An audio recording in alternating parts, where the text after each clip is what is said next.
एकनाथ घाबरू नकोस, मी तुझ्या पाठीशी खंबीरपणे उभा आहे, माझे आशीर्वाद आहे. होय, आज देखील शिवसेना प्रमुखांचा आशीर्वाद तुमच्यासोबत आहे.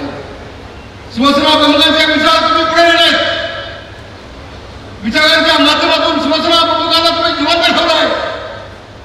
या उद्धव ठाकरेंनी शिवसेना प्रमुखांच्या विचारांना काळीमा फासण्याचं काम उद्धव ठाकरेंनी केलं. शिवसेना प्रमुखांचे विचार पायदळी तोडण्याचं काम उद्धव ठाकरेंनी केलं. विचारांच्या माध्यमातून शिवसेना प्रमुखांच्या पाठीत खंजी उभारण्याचं काम केलं. अहो मला सांगा, शिवसेना प्रमुख मुख्यमंत्री होऊ शकले नसते?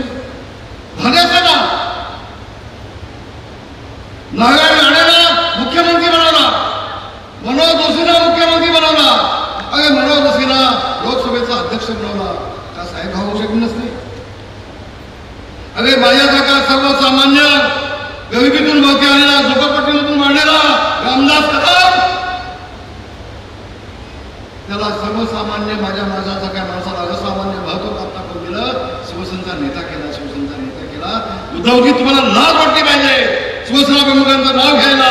ज्या शिवसेना प्रमुखांनी कमावलं, तुम्ही मुख्यमंत्री पद घेऊन सगळं गमावलं, सगळं गमावलं. होय होय, मुख्यमंत्री उद्धव ठाकरे झाले नसते तर बांधवांना शिवसेना फुटली नसती. मी जबाबदारीने बोलतोय, ताकाला येऊन गाडगाड करण्याची आवश्यकता नाही, वास्तव आहे.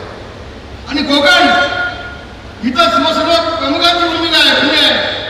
बांधवांनो, मराठी माणसाला, मराठी माणसाच्या न्यायासाठी झगडणारी शिवसेना या घोषवाक्यांनी शिवसेना प्रमुख माननीय बाळासाहेब ठाकरे यांनी 1960 मध्ये शिवसेनेला जन्म दिला. हा म्हणताय शिवसेना मोठी झाली, पण शिंदे साहेब आज तुमच्या उपस्थितीमध्ये सांगतोय, शिवसेना मोठी कुणी केली असेल तर माझ्या कोकणी माणसाने शिवसेना मोठी केली. हे वास्तव आहे, वास्तव आहे. होय बांधवांनो, उदय सामंतांना कल्पना आहे, मी रत्नागिरी जिल्ह्यामध्ये ज्या वेळेला सभा घ्यायला यायचो ना, त्यावेळेला उदय सामंत सोडून सगळ्यांच्या सभा घ्यायला. सांगा उदय सामंतांनी, उदय सामंत दुसऱ्या पक्षात होते, पण उदय सामंतांवर त्याची टीका केली नाही. त्याचं कारण आज सांगतो की मुलाचं पाय पाडणं दिसतात.